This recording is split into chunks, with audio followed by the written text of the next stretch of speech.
Students, this is me मुदिता और आज हम सॉल्व करेंगे वर्कशीट 14 विज्ञान के लिए। ये आपकी विज्ञान की कार्यपत्रक 14 है। 6 अगस्त यानी कि फ्राइडे को ये वर्कशीट आपको करनी है।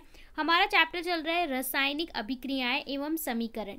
तो आपका पहला चैप्टर है केमिस्ट्री का और यहाँ पे आपको बताया जाएगा रासायनिक अभिक्रियाओं के प्रकार की। जो हमारी रासायनिक अभिक्रिया होती हैं वो कितने प्रकार की होती हैं, ठीक है। तो यहाँ पे बहुत सारी प्रकार की होती हैं, बट यहाँ पे आपको केवल 5 से 6 पढ़ाई जाएंगी क्लास 10 में, वही आपको समझनी है।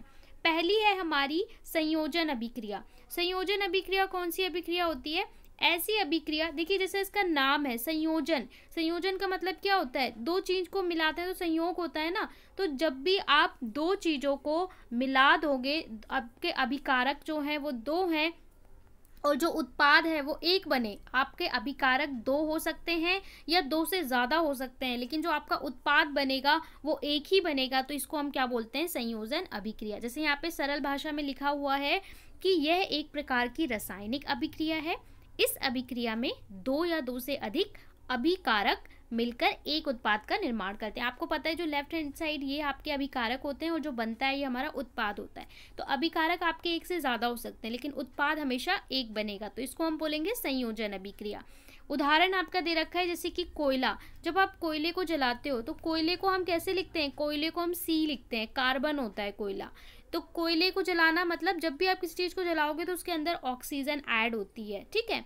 तो ऑक्सीजन ऐड होती है तो क्या बनाता है? CO2। ये हमारा संयोजन अभिक्रिया का उदाहरण है। इसके अलावा H2+O2 मिलकर H2O वाटर यानी पानी बनाते हैं, ये भी संयोजन का उदाहरण है। कार्बन, हाइड्रोक्साइड और जल का संयोजन, यहाँ पे और भी उदाहरण दे रखा है। इसके अलावा वायु और नमी के संपर्क में लोहे में जंग लगना। लोहे में जब जंग लगता है, लोहा मतलब क्या होता है? Iron, Fe। इसमें जंग लगता है तो इसमें भी पानी, वाटर ये सब मिलता है और जंग बनता है। तो ये सारे संयोजन अभिक्रिया के उदाहरण हैं। अगली हमारी है वियोजन। संयोजन का उल्टा है ये वियोजन। वियोजन में हमारा अभिकारक एक होगा और एक अभिकारक एक से ज़्यादा उत्पाद में ब्रेक होता है, टूट जाता है। यानी जब हमारा अभिकारक, जब हमारा रिएक्टेंट या अभिकारक केवल एक होगा और उत्पाद हमारा एक से ज़्यादा A, B, C उत्पाद हमारे कई बन जाएंगे, तो ये हमारा क्या होता है? वियोजन अभिक्रिया होती है। तीसरा है हमारा विस्थापन। विस्थापन अभिक्रिया कौन सी होती है? विस्थापन होती है कि आपने कोई विलय लिया है, ठीक है। कोई आपने कोई आप सॉल्यूशन आपने लिया है, ठीक है। कोई भी आपका मेटल सॉल्यूशन है, इसके अंदर आपने कोई एक दूसरा धातु को डाला, तो क्या हुआ? यहाँ इस विलयन में से ये इसकी जगह पे ले ले।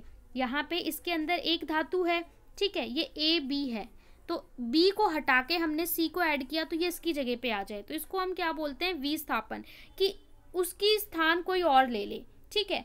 ये हमारा धातु का विलयन है, ये हमारा धातु विलयन है। AB हमारा धातु विलयन है, मतलब इसके अंदर एक धातु होगी लेकिन ये लिक्विड फॉर्म में है, ठीक है। यहाँ पे दो चीज़ें हैं और ये C इसकी जगह ले ले। कब ये ऐसा कर सकता है? जब C इससे ज़्यादा स्ट्रॉन्ग हो, इससे ज़्यादा शक्तिशाली हो। तो ये आपका रिएक्टिविटी सीरीज पे डिपेंड करता है। तो इसको हम बोलते हैं विस्थापन अभिक्रिया। इसके बाद आपका अगला आता है द्विविस्थापन। द्विविस्थापन का मतलब होता है कि हमारे जो आयन है वो एक्सचेंज हो जाएंगे। यानी हमारा एक विलयन ये है, एक विलयन ये है, इसमें A के साथ D आ जाएगा, B के साथ C आ जाएगा, यानी दोनों अपनी जगह बदल लेंगे। तो यहाँ पे द्विविस्थापन, दो चीज़ों का विस्थापन हो रहा है, तो यहाँ पे द्विविस्थापन अभिक्रिया होगी। अगला हमारा आता है रिडॉक्स अभिक्रिया। रिडॉक्स का मतलब होता है ऐसी अभिक्रिया जहाँ पे अपचयन और उपचयन दोनों अभिक्रियाएं एक साथ होती हैं। ऐसी अभिक्रिया जहाँ पे अपचयन और उपचयन दोनों एक साथ होती हैं, तो उसको हम क्या बोलते हैं? रिडॉक्स रिएक्शन बोलते हैं, ठीक है। अपचयन, उपचयन का मतलब क्या होता है? उपचयन का मतलब होता है जब भी किसी चीज़ में ऑक्सीजन O ऐड होता है तो उसे हम बोलते हैं क्या? उपचयन। जैसे कि मैग्नीशियम है, इसको जब आप जलाते हो तो इसमें O ऐड होता है, ठीक है, और ये बन जाता है MgO। यहाँ पे मैग्नीशियम अकेला था, जब हमारा उत्पाद बना तो क्या बन गया? मैग्नीशियम का ऑक्साइड बन गया। तो ये हमारी क्या है? उपचयन अभिक्रिया है। अपचयन का मतलब होता है कि ऑक्सीजन का हमारा क्या हो? ऑक्सीजन हट जाए। तो यहाँ पे अगर आप देखोगे, ऑक्सीजन अगर आपकी रिमूव हो रही हो, ये AO है और यहाँ पे हमारा A बच गया और O अलग हो जाए, ऑक्सीजन अगर हट जाए, ऑक्सीजन निकल जाए तो अपचयन होता है, ऑक्सीजन मिले तो उपचयन होता है। तो इसके बाद हमारी अगली जो अभिक्रिया है वो है ऊष्माक्षेपी अभिक्रिया। ऊष्माक्षेपी आपने पिछली कक्षा 9 में भी पढ़ा था। ऊष्माक्षेपी वो अभिक्रिया होती है जहाँ पे ऊष्मा निकलती है।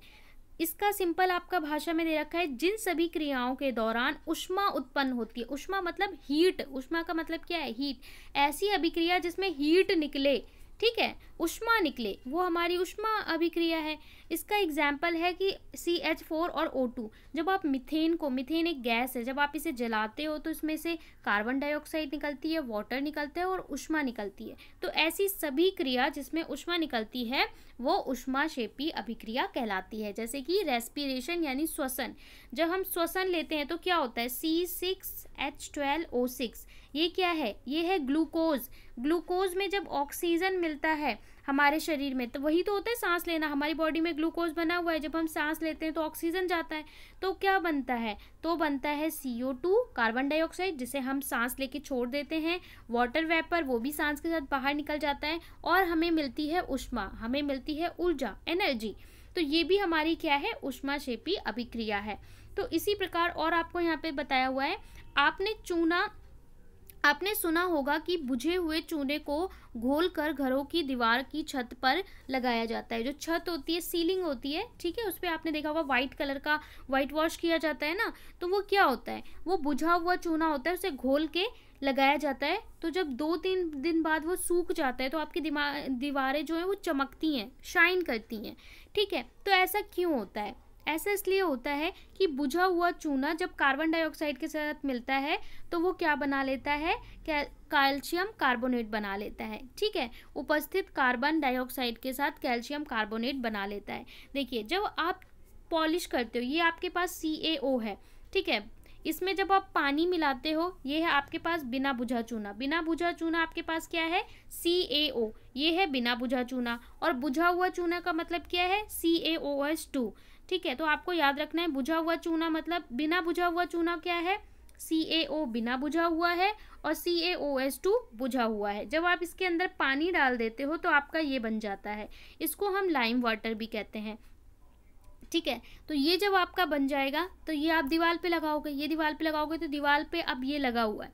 अब दीवार 2-3 दिन में सूखेगी तो हवा में CO2 कार्बन डाइऑक्साइड होती है, तो कार्बन डाइऑक्साइड जब इसमें मिलेगा तो बना लेगा CaCO3 कैल्शियम कार्बोनेट, जिससे आपकी दीवारें चमकेंगी, शाइन करेंगी और जो वाटर वेपर है वो इवेपोरेट होके उड़ जाएगा।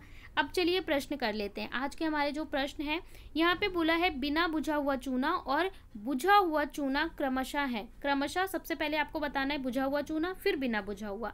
तो बुझा हुआ चूना आपका क्या होता है, अभी हमने पढ़ा, बिना बुझा हुआ चूना आपका क्या होता है, CaO, और बुझा हुआ आपका क्या होता है, CaOH2। और यही इनका क्या होनी चाहिए, क्रमशः संख्या होनी चाहिए।